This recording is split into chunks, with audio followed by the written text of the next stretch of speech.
இன்னைக்கு big Boss season 9 முதல் ப்ரோமோவை release பண்ணியிருக்காங்க. இந்த முதல் ப்ரோமோவிலே பார்த்தீங்கன்னா விஜய் பார்வதி வைல்ட் கார்டாக உள்ள வந்த பிரஜின், சாண்ட்ராவாக இருக்கட்டும், அமித் பார்கவா இருக்கட்டும், இல்லை திவ்யா கணேஷா இருக்கட்டும், இவங்க எல்லாருக்குமே சரமாரியான பதிலை கொடுக்குறாங்க. அண்ட் அது மட்டும் இல்லை, நேற்று இவங்க கிட்டேருந்து சிரிச்சு வெளியே என்ன நடக்குது அப்படின்ற எல்லா விஷயத்தையும் வாங்கிட்டு இன்னைக்கு இவங்க நேற்று இவங்க கிட்ட சிரிச்சு வெளியே நடக்கிற எல்லா விஷயத்தையும் வாங்கிட்டு இன்னைக்கு இவங்களுக்கு எதிராகவே திரும்பி இருக்காங்க. அது என்ன டாஸ்க் அப்படின்னு தெரியல. ஒருவேளை நாமினேஷனாக இருக்கலாம். ஆனால் நாமினேஷனாக இருந்திருந்தா அந்த 4 பேரோட பேரை சொல்ல முடியாது. ஏதோ ஒரு டாஸ்க் கொடுத்துருக்காங்க லிவிங் ஏரியாவில். அங்கே நின்றுட்டு பிரஜின் அவர்கள் நேற்று விஜய் பார்வதியை பார்த்து ஒரு பாடி லாங்குவேஜ் எல்லாம் பண்றீங்க, அதெல்லாம் பண்ணாதீங்க, பண்ணக்கூடாது அப்படின்ற மாதிரி என்னைய சொன்னீங்க. ஆனா இவர் என்ன பண்றாரு, கிளாப் அடிக்கிறாரு, இங்க கொசு அடிக்கிறாரு, எங்களையே நீங்க மார்க் பண்றாரு அப்படின்ற மாதிரி பிரஜின் அவர்களை சொல்றாங்க.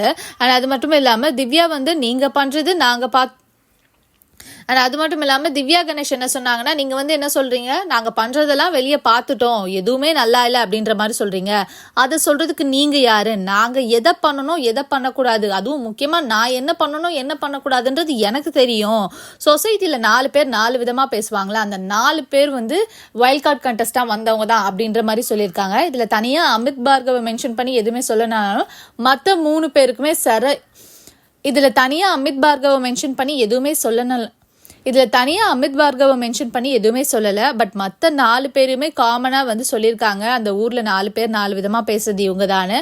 ஆனால் அது மட்டும் இல்லாமல் பிரஜின் அவர்களுக்கும் சரி, இல்லை அமித் அவர்களுக்கும் அது மட்டும் இல்லாமல் பிரஜின் அவர்களுக்கும் சரி, திவ்யா கணேஷ் அவர்களும் சரி, ஒரு சரியான பதிலடியை பாரு கொடுத்துருக்காங்க. யார்கிட்ட, என்கிட்டயா, எத்தனை பேர் வந்தாலும் நான் இப்படி தான் அப்படின்ற மாதிரி நிற்கிறாங்க. ஸோ இதை பற்றி நீங்கள் என்ன நினைக்கிறீங்க அப்படின்றத மறக்காம கமெண்ட் பாக்ஸில் கமெண்ட் பண்ணுங்கள். இந்த வீடியோ உங்களுக்கு பிடிச்சிருந்தா லைக் பண்ணுங்கள், கமெண்ட் பண்ணுங்கள், ஷேர் பண்ணுங்கள். மறக்காம சேனலுக்கு சப்ஸ்கிரைபும் பண்ணிடுங்க. இன்னைக்கு